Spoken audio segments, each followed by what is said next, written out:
Market లో ఏ course చేసినా రెండేళ్ల ముచ్చటే. కానీ ఏఐ అండ్ డేటా సైన్స్ నేర్చుకుంటే రాబోయే 10 ఏళ్ల వరకు మీ కెరియర్ కి తిరుగుండదు. అది ఒక్క ఇన్నోమాటిక్స్ తోనే సాధ్యం.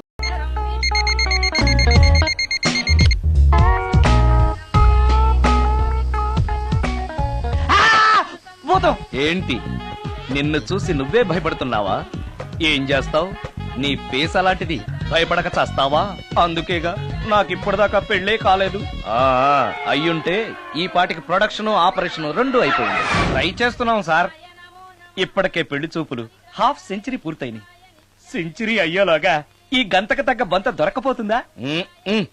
డబుల్ సెంచరీ కొట్టినా నీకు మ్యారేజ్ అవ్వడం నాకు డౌటే. ముష్టి వాళ్ళకి మోస్ట్ వాంటెడ్ టెర్రరిస్టులకు కూడా పెళ్ళయి పిల్లలున్నారు. నీకేరా లేంది. అయితే నన్నేం చేయమంటావు? బిర్యానీలో బేగాన్ స్ప్రే కలుపుకుని తిని చావు. చాలే, నోరు మూసుకో. అసలే చండాలమైన ఫేస్ వేసుకుని పెళ్ళి ఒక నేను ఎడుతుంటే పైగా నీ ఎగతాడు ఒకట పాదలకే.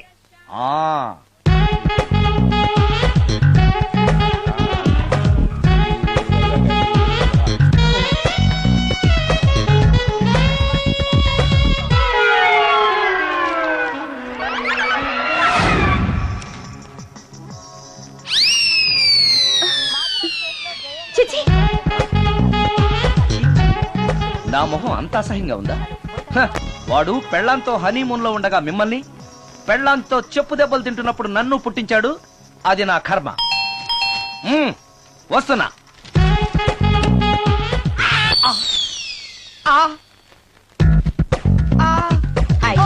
ఏటి మడిసే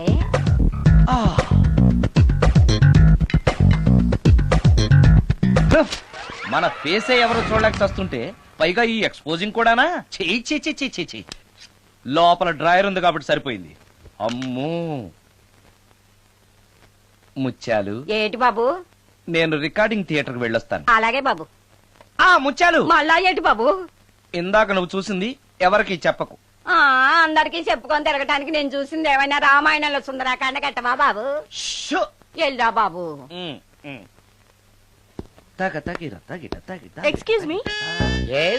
మిమ్మల్ని కాదు. నన్నండి. మిమ్మల్ని. ఈ అపార్ట్మెంట్ లో పని మనిషి తప్ప ఏ ఆడది నాతో మాట్లాడదు. ఈవిడికి నాతో పని ఏంటబ్బా? ఎస్. మీకు అభ్యంతరం లేకపోతే ఓ ఫోటో తీసుకోవచ్చా? నన్నా? ఆహా, టైం మారింది.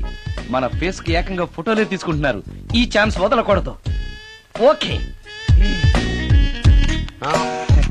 Excuse me. సాధారణంగా మీరు అసలు నాతో మాట్లాడరు కదా. ఇవాళ ఏకంగా నా ఫోటోయే తీసుకోవడానికి కారణం తెలుసుకోవచ్చా? మా బాబు అన్నం తిన్నని గోలు చేస్తున్నాడు. నీ ఫోటో చూపించి బెదిరిద్దామని. ఇందులో జోక్ బాగుంది.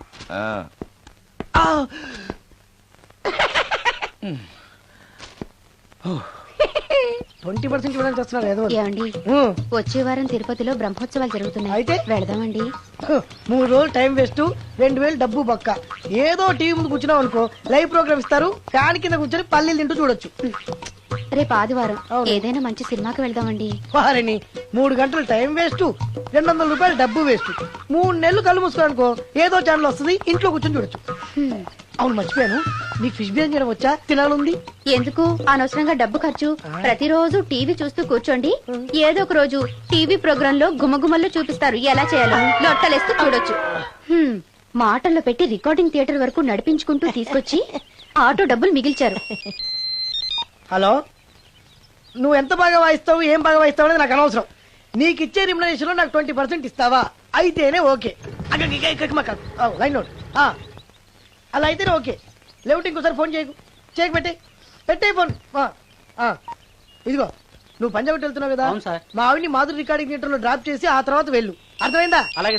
ఒక్క నిమిషం. హలో, ఏమైనా నాకు ఈ సొంత ఎందుకయ్యా? నువ్వెంత సీనియర్ అయితే నాకెందుకు? 20% ఇస్తావా? అలా అయితే రికార్డింగ్ థియేటర్ గిటార్ వేసుకుని వచ్చాయి. ఇది ఒక్క నిమిషం. పక్కనే కదా ఇల్లు, నడుచుకుంటూ వచ్చి ఆటోలో వచ్చారని చెప్పి మా బాస్ దగ్గర 100 రూపాయలు తీసుకో. మా బాస్ చూడకుండా 100 నాకు ఇచ్చి. అది ఇగో ఒక్క నిమిషం. ఇంటి దగ్గరే టీలు టిఫిన్లు తినేసి వచ్చాయి. ఓకే, వీడి పేరు చెప్పి టీలు టిఫిన్లు 3 మారికి చెంది ప్యాకెట్లు, 4 సిగరెట్ ప్యాకెట్లు అని 100 రూపాయలు ఒకేసారి. నువ్వు వెళ్ళు. ఇగో, నువ్వు ట్రాక్ పడగానే 2000 రూపాయలు ఇస్తారు. నాకు 200 రూపాయలు కమిషన్ ఇవ్వాలి. ఓకేనా? నేను మీ భార్యనండి. మర్చిపోయాను. నువ్వు వెళ్ళు. ఇగో, మా ఆవిడ డ్రాప్ చేసిన వెళ్ళు. మధ్యలో ఎటు వెళ్ళు మాక వెళ్ళు. మా గురువు గారు కూడా అనవసరంగా పెట్రోల్ వేస్ట్ చేస్తున్నాడు. నడుచుకుంటూ రావచ్చు కదా, ఇంత పెద్ద బండి ఎందుకో. హలో,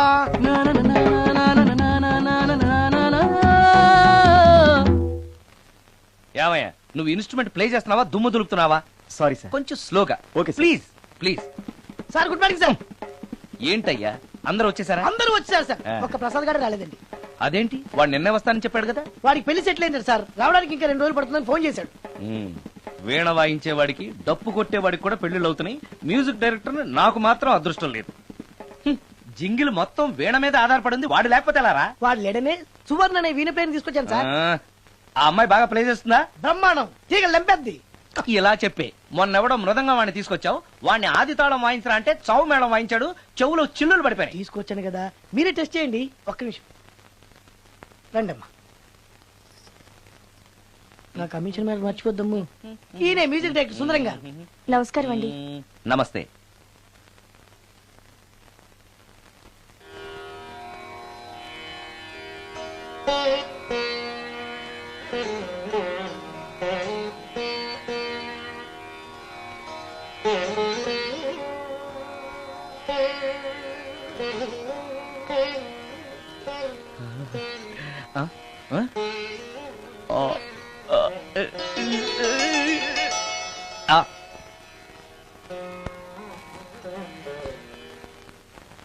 బాయ్ కొంచెం అప్పుడే వంకరగా ఉన్నంత మాత్రం రుచిపోతుందా?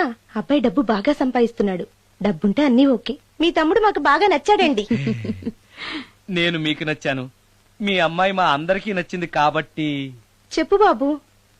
అది అది ఏంట్రా? మీ అమ్మాయితో నేను మాట్లాడాను. ఈ రోజుల్లో ఇవన్నీ మామూలుగా బాబు, తీసుకెళ్లి మాట్లాడు. రే ఆగరా, ఏమడుగుతావురా? మ్యూజిక్ వాయించడమేనా లేకపోతే స్టెప్స్ కూడా వేయటం వచ్చా అని అడుగుతావా? బల్లిగుడ్లతో ఆమ్లెట్ వేయడం వచ్చా అని అడుగుతా. రే, రే, కింద పడలేదు. మా రోజుల్లో ఇలాంటి పద్ధతులు ఏమీ ఉండేవి కాదు. పెళ్ళివ్వక ముందే పక్కకు తీసుకెళ్లి మాట్లాడడానికి ఏముంటాయని. ఏముంటాయండి, మామూలుగా పెళ్లి చూపుల్లో అమ్మాయిని వంట బార్పు వచ్చా అని మనం అడుగుతాం. కానీ ఈ రోజుల్లో నీకు వంట చేయడం వచ్చా, బట్టలు ఉతకడం వచ్చా, అంట్లు తోమడం వచ్చా అని అమ్మాయిని అబ్బాయి అడగడానికి పక్కకు తీసుకెళ్లి ఉంటాడు. అంతే తేడా. ఓ చాలా ఎక్కువైంది, తగ్గించండి. ఏమీ లేదు, నేను నచ్చానో లేదో తెలుసుకోవడానికి పిలిచాను. నేను నచ్చానా? నువ్వేం మొహం పడకు, ధైర్యంగా చెప్పే. దానికంత ఆలోచించడం దేనికి? నేనేమీ అనుకోను, చెప్పేయి. నాకు మీ మొహం చూడాలంటేనే భయం వేస్తుంది.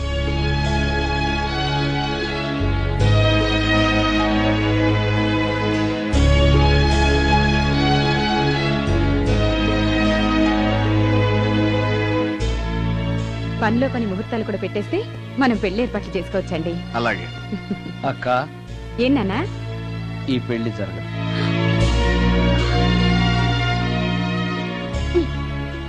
అసలు నీకు బుద్ధుందా? మేమందరం ఒప్పుకున్నాక ఆ అమ్మాయి అభిప్రాయంతో నీకు పనేంట్రా? నేను నచ్చానా లేదా అని అమ్మాయిని వెళ్ళి ఎవరు అడగమన్నారు నిన్ను? సైడ్కి వెళ్ళి మాట్లాడితే సైడ్ ఎఫెక్ట్స్ ఇలాగే ఉంటాయి మరి. షో, మీరు మధ్యలో మాట్లాడకండి, అసలు ఒళ్ళు మండిపోతోంది. అది కాదక్క. ఊరుక. ఏంట్రా ఇష్టం? ఇష్ట ప్రకారం అన్ని జరగాలంటే ఏది జరగదు. అంట్లు 9 అడిగితే సచిన్ టెండూల్కర్ ఇష్టం అంటుంది. కాకా హోటల్లో కప్పులు కడిగేవాడిని అడిగితే కత్రినా కైఫ్ ఇష్టం అంటాడు. ఇష్టపడినంత మాత్రాన వాళ్లకు వీళ్లకు పెళ్లికి జరుగుతాయరా? అంతెందుకురా, నేను ఇష్టపడి ఈయన్ని పెళ్లి చేసుకున్నానా? ఏదో గవర్నమెంట్ ఉద్యోగస్తుడు, శాలరీ నచ్చకపోయినా వచ్చే శాలరీతో కూటికి గుడ్డకి ఏ లోటు ఉండదని చేసుకున్నాను. ఆ పర్సనాలిటీ చూడు, ఇన్షర్ట్ చేస్తే బియ్యం బస్తాని మధ్యలో తాడేసి కట్టేసినట్టుంటుంది. నవ్వితే నాగుపం బుసగొట్టినట్టుంటుంది. మాట్లాడితే గ్రైండర్ లో రాళ్లేసి తిప్పినట్టు గలగలగలమని ఒకటే మోత. ఇవన్నీ ఎందుకురా? మనిషికి మాయరోగం వచ్చి ఫట్టుమని పోయాడనుకో, ఏదో వచ్చే పెన్షన్ తో హ్యాపీగా బతకొచ్చు కదా అని చేసుకున్నాను. అయినా ఆడదానికి ఇష్టాలతో పనింట్రా? ఆస్తుందా, అంతస్తుందా, వచ్చే సంపాదన ఎంత అని ఆలోచించి అడ్జస్ట్ అయిపోవడమే. అసలు నిన్ను చూడగానే ముచ్చట పడిపోయి పెళ్లి చేసుకోవడానికి నువ్వేమన్నా మన్మధుడివా లేకపోతే మిస్టర్ ఆంధ్రావా? చూసావా అక్క, నువ్వు కూడా అట్టగన్నావు. దానికి నేను ఇష్టం లేదంటే పెళ్లి చేసుకోవచ్చే, కానీ నన్ను చూస్తేనే భయపడిపోయే ఆడదని నేను ఎలా చేసుకోమంటావు? ఎలా? నువ్వు ఒక వేస్ట్. గురుగారు నచ్చిందా? భయమేస్తుంది. ఏదో ఒక మూడ్లో అలా అనేశాను, సారీ. ఆ రోజు నేను అలా మాట్లాడి ఉండకూడదు. నన్ను క్షమించండి. అబ్బే ఐఎమ్ వెరీ సారీ. మీరు చాలా బ్రహ్మాండంగా ప్లే చేశారు. చాలా బాగుంది. మీ ఆయన అందంగా ఉంటాడా? చాలా అందంగా ఉంటారు. ఆ రోజు నన్ను చేసుకోపోవడమే మంచిదైందనమాట. మీరు చాలా అదృష్టవంతులు. కాదు, దురదృష్టవంతురాల్ని. ఆయనకు లేని అలవాటు అంటూ లేదు. అన్ని అవలక్షణాలే. ప్రతిరోజు ఆయన మాటలతోనూ చేతలతోనూ నాకు నరకం చూపిస్తున్నారు. జీవితానికి కావాల్సింది అందమైన మనసు తప్ప ముఖం కాదని తెలుసుకునేసరికి నా జీవితం I'm sorry.